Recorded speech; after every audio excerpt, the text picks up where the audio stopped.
शादीशुदा लोगों को एक बड़ी सीख देने वाली कहानी।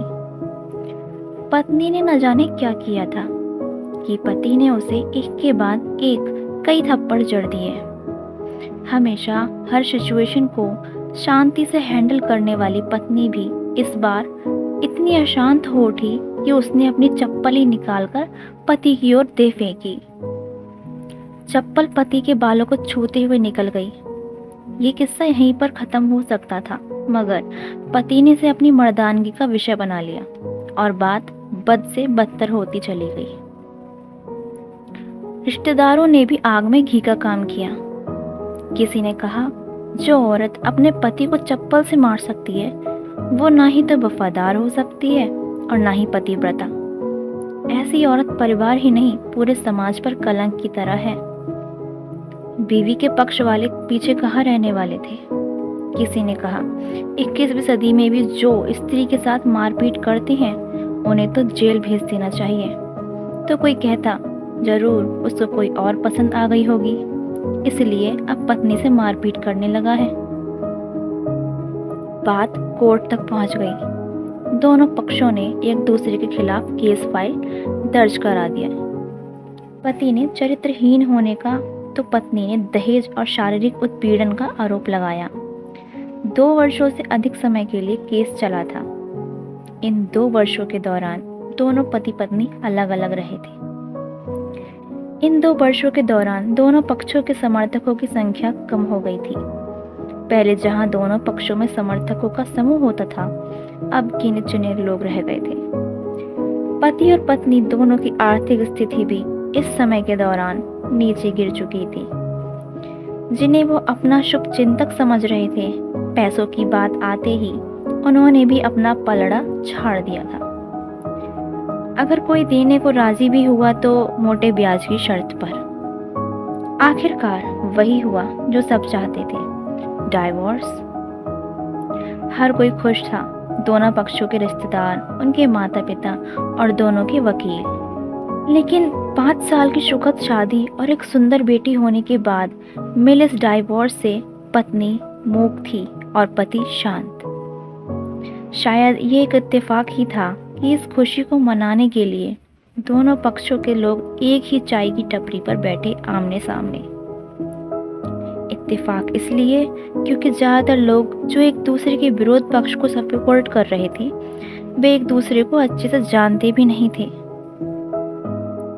पति पत्नी भी इन सभी से दूर एक दूसरे के सामने मेज पर बैठे। पत्नी ने पति से कहा, अब तो खुश हो गए ना, तुम्हारे मन की जो बात हो गई, मुबारक हो। तुम भी तो आज जीत गई हो मुझसे तलाक जो तुम्हें मिल गया है। कॉन्ग्रेचुलेशंस टू यू टू, पति ने कहा।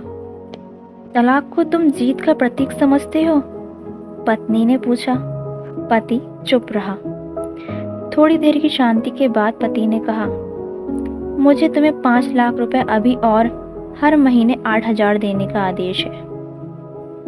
अभी मेरे पास पैसे नहीं हैं, इसलिए मेरा जो सिटी में फ्लैट है उसे तुम्हारे नाम कर देता हूँ।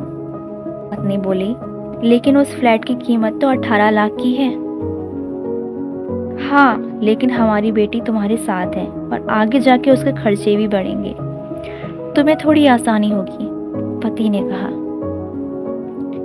नहीं नहीं, मुझे सिर्फ 5 लाख ही देना और तुम हर महीने 8,000 तो देने ही वाले हो, मैं मैनेज कर लूँगी। अगर 5 लाख नहीं है तब भी कोई बात नहीं, पत्नी बोली।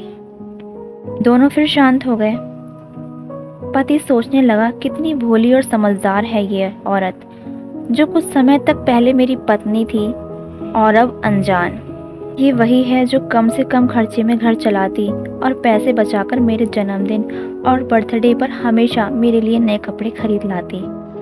कभी बीमार भी हो जाती तो पैसे बचाने के लिए मुझे मालूम न होने देती और घरेलू नुस्खों से अपना इलाज कर लेती। मगर घर में कोई और बीमार होता तो तुरंत डॉक्टर के पास लेकर जाती। मेरी ही मति मारी गई थी। मैं ही अपनी झूठी मर्दानगी के चक्कर में इतनी बड़ी गलती कर बैठा। पति ने मौन तोड़ते हुए पूछा, अब तुम्हारी कमर का दर्द कैसा है? ज़्यादा तकलीफ तो नहीं होती ना? पत्नी हल्का सा मुस्कुराई और बोली, अभी भी होता है, अब तो पेट में भी क्रैम्स उठते हैं। वो तो होगा ही, तुम योगा या कसरत भी तो नहीं करती हो। अब किसी गायनोकोलॉजिस्ट को जरूर दिखा देना, पति ने कहा। तुम बताओ, तुम्हारा अस्थमा कैसा है अब? क्या अब भी दौरे पड़ते हैं? पत्नी ने पूछा। हाँ, पड़ते हैं, पहले से ज़्यादा। ये अक्सर इन्हेलर भूल जाया करता हूँ, याद दिलाने के लिए तुम जो नहीं हो अब। पत्नी की आंखों में आंसू आ गए। वो बोली, तुम्हें मेरे चरित्र पर सवाल नहीं उठाने चाहिए थे, तो ये परिस्थिति आती ही नहीं। पति बोला, हाँ मैं जानता हूँ, तुम बहुत अच्छी हो, मुझसे गलती हो गई, बहुत बड़ी गलती। मैं लोगों के बहकावे में आ गया था। तुमने भी तो मुझ पर दहेज का इल्जाम लगाया था। पत्नी ने कहा, गलत था, और इस बात का मुझे भी पछतावा हुआ। पति कुछ कहना चाह रहा था लेकिन हिचकिचा रहा था। पत्नी ने पूछा, कुछ कहना चाहते हो? वो बोला, क्या सब पहले जैसा नहीं हो सकता? पत्नी बोली, क्या मतलब? मतलब कि हम फिर से पहले की तरह पति पत्नी बनकर, सच्चे दोस्त बनकर नहीं रह सकते हैं? पति ने पूछा। ये डाइवोर्स के पेपर दिखाते हुए पत्नी ने पूछा। पति ने अपने पास रखे डाइवोर्स के पेपर फाड़ते हुए कहा, फाड़ देते हैं। पत्नी ने भी अपने पास रखे पेपर फाड़ दिए। सभी हैरान थे, वकील, रिश्तेदार और माँ बाप। पति पत्नी दोनों एक दूसरे के हाथ में हाथ पकड़े अपने घर की तरफ चल दिए। दोस्तों, ये कहानी उन पति पत्नी के लिए बड़ी सीख है जो छोटी छोटी बातों पर लड़ते हैं और इन झगड़ों को बड़ा बना के अलग होने का डिसीजन लेते हैं। प्यार और झगड़ा तो एक सिक्के के दो पहलुओं की तरह है, दोनों को स्वीकार करना होगा, तभी पवित्र रिश्ता उसकी मंजिल तक पहुंच जाएगा।